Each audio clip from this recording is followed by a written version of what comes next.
منہ سے جھوٹ بولتا ہے بدبو آتی ہے، ایک گندی سی سمیل آتی ہے، بو آتی ہے، فرشتے 1 میل تک اللہ اکبر کیا ہوتا ہے دور چلے جاتے ہیں۔ ایک شخص نیا مسلمان ہوا تھا تو میرے نبی سرور کائنات صلی اللہ علیہ وسلم کی بارگاہ کے اندر آیا، عرض کی یا رسول اللہ صلی اللہ علیہ وسلم اتنی تعلیمات ہیں اسلام کی، مجھ سے ساری ادا نہیں ہوتی، کو مختصر سا بتا دیں۔ اتنی تعلیمات مجھ سے ادا نہیں ہوتی، ابھی نئے مسلمان ہوئے تھے، تو نئے جب مسلمان ہوئے تھے تو میرے نبی آقا دو جہاں نے کتنی حکمت کے ساتھ لوگوں کو اسلام کی طرف بلایا اور ان پر عمل کرنا سکھایا۔ ادعو الی سبیل ربک بالحکمہ والموعظۃ الحسنہ۔ سبحان، اے پیارے محمد صلی اللہ علیہ وسلم ان لوگوں کو رب کی طرف بلائیں، واعظ کے ساتھ، نصیحت کے ساتھ، بڑی حکمت سے ان کو لوگوں کی طرف بلائیں۔ ابھی نئے مسلمان ہوئے تھے، نئے مسلمان ہوئے تھے۔ ایک صحابی نے کہا یا رسول اللہ مجھے ساری نمازیں نہیں پڑھی جاتی، ہے نا حدیث مبارکہ ساری نمازیں نہیں پڑھی جاتی، میں 1 یا 2 معلوم نہیں، اب میرے حدیث ذہن کے اندر نہیں ہے لیکن مفہوم یاد ہے۔ میرے نبی آ کے دو جان فرمایا اگر 3 پڑھ سکتا ہے، اس نے کہا ہاں یا رسول اللہ 3، فرمایا تو 3 پڑھ۔ وہ پھر آہستہ اس کو پتہ چل گیا کہ نماز 5 ٹائم فرض ہے۔ ابھی ابتداءً لوگ مسلمان نئے ہوئے تھے۔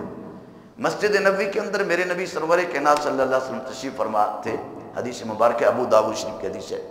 ایک عرابی آیا، دیہاتی آیا، وہ مسجد کے آداب سے واقف نہیں تھا، اس نے مسجد کے اندر پیشاب کر دیا۔ مسجد کے اندر، چونکہ مسجد اس طرح کی تو تھی نہیں جس طرح گلستان محمدی مسجد ہے، ٹائل لگی ہوئی ہے، بڑے فرشیں، کچی مسجد تھی اور کچا فرش تھا۔ چھڑیاں دی چھت ہے شتیر ہن کھجور دے، چھڑیاں دی چھت ہے شتیر ہن کھجور دے، ویکھ دی سی دنیا جلوے حضور دے۔ سبحان اللہ، یہ ایسا اس طرح کا تو ماحول نہیں تھا وہاں، سادہ سا مسجد سی اس ٹائم ابتدا اسلام کے اندر۔ اس نے مسجد نبوی کے اندر آ کر پیشاب کر دیا۔ وہ صحابہ کرام اٹھے، کسی نے ڈنڈا اٹھایا، کسی نے پتھر اٹھایا، کسی کو مارتے ہیں، زود و کوب کرتے ہیں۔ میرے نبی سرور کائنات فرم نے جب یہ منظر دیکھا فرمایا دعاؤ، چھوڑ دو اس کو، پیشاب کرنا چھوڑ دو، چونکہ ابھی بھی وہ نیا مسلمان ہے، تو ابھی وہ تم اس کو مارو گے اور وہ سارا ماحول ہی گندا ہو جائے گا۔